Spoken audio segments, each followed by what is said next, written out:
Hey, this is Todd Urey, CEO of the Pharmacy Podcast Network. We're here live in Orlando, Florida at the National Community Pharmacists Association's 2023 coverage show.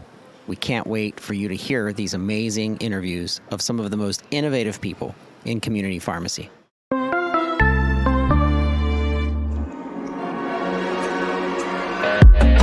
You're listening to the Pharmacy Podcast Network.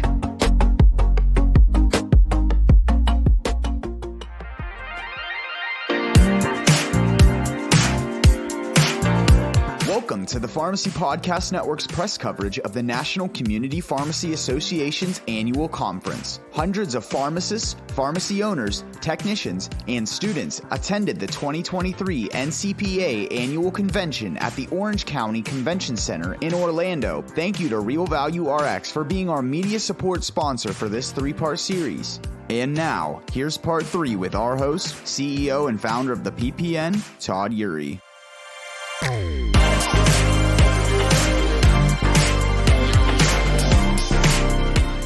We are here at NCPA 2023. I'm here with a pharmacy owner. Luke, introduce yourself to our listeners. Hey there, Luke Snell from Haley, Idaho.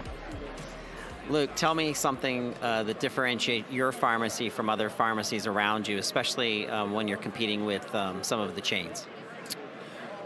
Well, I think like most independent pharmacies, we definitely are trying to be a differentiator customer service-wise, and we definitely offer that in our community where we simply take care of our patients. We have staff meetings every couple of weeks, and that's the high priority of each staff meeting is how are we going to make the customer experience better. And so that's something that I think is always at the forefront of independent pharmacies' minds, or should be, and that's definitely at the forefront of ours, and the true differentiator besides, products and different offerings as well.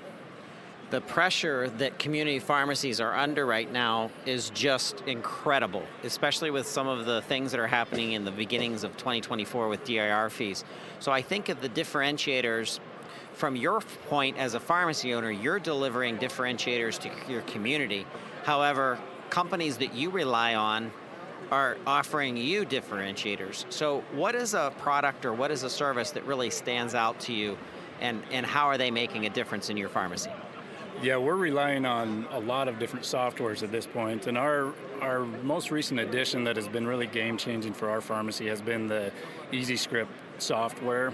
To be able to analyze at a claims level behind the scene and sometimes before the claim actually happens, and know what reimbursements potentially will be based off of different plans and different products, that's really changed our game and allowed us to be more proactive in knowing which product to use, because sometimes it's not always about buying the cheapest product, the cheapest drug. Sometimes you will need to get one that has a different AWP and it bills differently through the insurance, and there's no way to know that on your own without running a lot of dummy claims and a lot of trial and error, a lot of which we're not supposed to do anyway. And so this EasyScript software has been changing in that we can be a lot more proactive in figuring out which claims are the most profitable for us, because without doing that, we're at the mercy of what is being offered to us, and it's not a pretty game right now.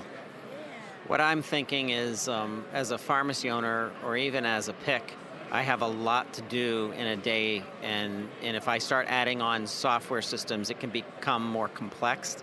So how does EasyScript work with your primary pharmacy software management system? Well, EasyScript ties into the pharmacy management system fine. We don't make it a part of our regular workflow. In our particular case, and in my personal opinion, I believe each pharmacy needs, at this point, someone in the back end focused solely on claims analysis. I really do. I feel like it's bad enough now that if you don't have someone dedicated to figuring out how you can optimize your prescription claims, you're going to be in trouble. And that's what EasyScript has done for us, is it's given us the tool to be able to analyze our claims, and then we've assigned a staff member that's what they're doing for a high percentage of their hours every day, is analyzing claims data, and most of that time they're doing it with this powerful software and EasyScript. And not only has it benefited us as the pharmacy from a financial perspective, it benefits patients too. We're able to find out, is there an opportunity for a win-win situation where we can do a therapeutic interchange and change someone from one drug to another within that therapeutic category, where we can potentially make more money and they might have a cheaper copay as well. And so we're able to address it from that perspective too, where it's a true win-win, which is our philosophy in this whole program. Talk to me about coming to the NCPA. Why is this an important conference for you to come to as a pharmacy owner? This is actually my first NCPA conference, even though I've owned my pharmacy for over 10 years. It's never lined up with my schedule. It's been great. The momentum that NCPA is putting together and the unity that you feel really with this national organization and trying to team up against these behemoths that seem to be trying to crush us. There's a good community feel here, and there's been great business strategy classes that have been offered. It's been great to be here. Luke, we appreciate you being part of the post show. We are such big fans of community pharmacy. You guys are the hub of healthcare within your communities, and I just want to say thank you for what you do, and we appreciate you.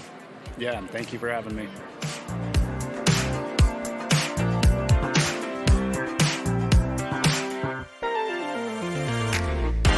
One of my favorite people that I love running into when I go to our national conferences is Debbie Marcello, founder of Happier at Home. Debbie, how are you? Welcome to Orlando, Florida. Hey, Todd, it is so great to see you. And I always see you at all of these conferences, and it's one of the things I look forward to. Thank you. Thank you. So excited about what's happening. Community pharmacy, this is the Super Bowl of community pharmacy and independent community pharmacy to come together. But let's start there. Why is it important to support the NCPA and in what we do as community pharmacists?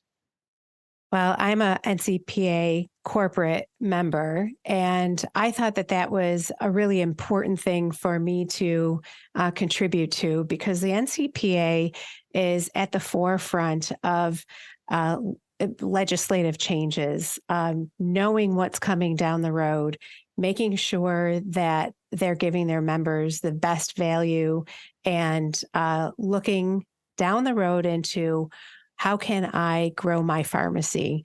And they have experts in every area. So I really believe in NCPA, and I'm really happy to be here today.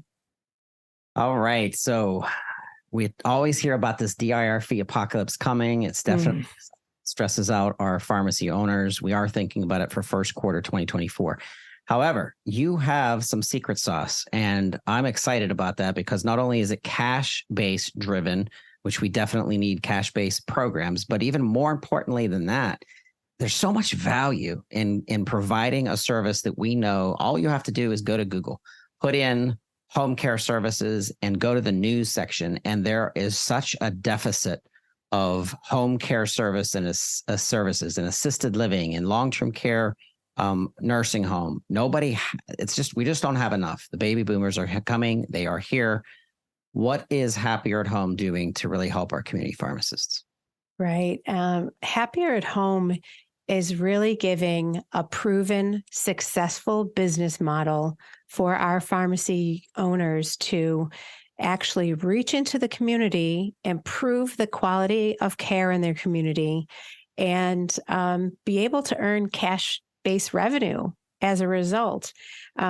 What we are doing with our pharmacy owners that are Happier at Home franchisees is we give them that roadmap of how do you start from just the very beginning, pre-opening. How do I get a business like this up and running? And we give them all of the tools necessary to do that and support them every step of the way. So we're doing the pre-training activities, training them on how to run a home care business. So if you're an owner of a Happier at Home franchise, you have naturally with your pharmacy these customers that are coming into your pharmacy, or perhaps even better, they're in their home, you're providing long-term care at home pharmacy to them. And they want to be able to remain in their home, and particularly as independent as possible. So you have this way, you're the hub of being able to serve those patients and help them to stay in their home if you're a happier at home business owner. Likewise, it's really, really a great time to get into home care because, as you know, with long-term care at home pharmacy, it will help to avoid those DIR fees. So that's the key. I mean, there are multiple layers where happier at home works hand in hand and so closely with community pharmacies. And for me, I believe it should just be an add-on for every single community pharmacy out there. Excellent. All right. So if people want to learn more about implementing a franchise strategy for home care, how do they get a hold of you? Well, they could go to our website at happierAtHomeFranchise.com. They could also email me. So many of you get my emails with my little videos of frequently asked questions every week. But if you want to shoot me an email, my email address is Debbie, Debbie, at happierAtHome.com. Excellent. All right. We will see you the next conference. What is your next conference? Are you done for 2023 or you have something? I actually believe I'm done. I think so. The NCPDP, that's not until next year. So, yep, I think that's it for this year. Well, everybody tune into the Happier at Home PRN podcast on the Pharmacy Podcast Network, really teaching our listeners and our pharmacy owners how to leverage home care services. And wait till you hear some of these interviews. These are just wonderful people who are passionate about a community pharmacy. So thank you, Debbie. Yes, thank you so much. This is Tom Napolitano with RealValueRx, and you are listening to the Pharmacy Podcast Network.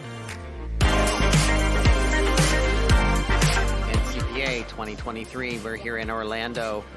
RealValueRx has been a partner of ours for this amazing conference and coverage of this conference. Tom, I'm sitting here with you. I thought, I was going to see you sooner than we have you slotted into the queue of all of the interviews that we're doing. But it's so good to see you again and talk with you. Yeah, so I promise you I wasn't avoiding you. Just excited talking to customers here at the booth, and just took a little time to find you. It's been busy. The importance of community pharmacy coming together. I always consider the NCPA kind of like the Super Bowl of independent community pharmacy. Why is it important to be part of the NCPA? I think you need to keep coming to these types of shows. And sometimes I get a little bit nervous because they seem to be getting a little bit smaller. Although I was surprised where it looked small when I first got here. The traffic is a lot of people here, so that was encouraging. But just being able to stay up on what's out there, all the different vendors, whether it's front store, behind the store, behind the counter, they need to come to these shows to see everything that's cutting edge, what's new. All right, so let's talk about preparing for the 2024 season. We're gonna have some very nervous pharmacy owners in the first quarter of 2024. But what kinds of things do you think pharmacy owners can do here in October in preparing for what's going to happen with DIR fees and just getting ready for a little bump? I almost think that it's like a speed bump to a lot of pharmacy owners. Yeah, no, it's true. One thing, and I don't want to make it sound like a commercial for Real Value, but we could really help offset some of those fees with just making smarter product selection choices. And there's a lot of ways we could do that. Just our sales consultants can guide just on a few items here and there that will help the bottom line. Or you could do some more elaborate things where we have our partner EasyScriptRx, where you could really get into what drug will save us the most money, what will have the lowest cost of copay for our patient. So we have those exciting tools, but just our sales reps, we don't make calls and say, hey, we could save you 10 cents on lisinopril. That's not who we are. We talk about your business. You can change from one NDC to another, and instead of being underwater, you're actually making money.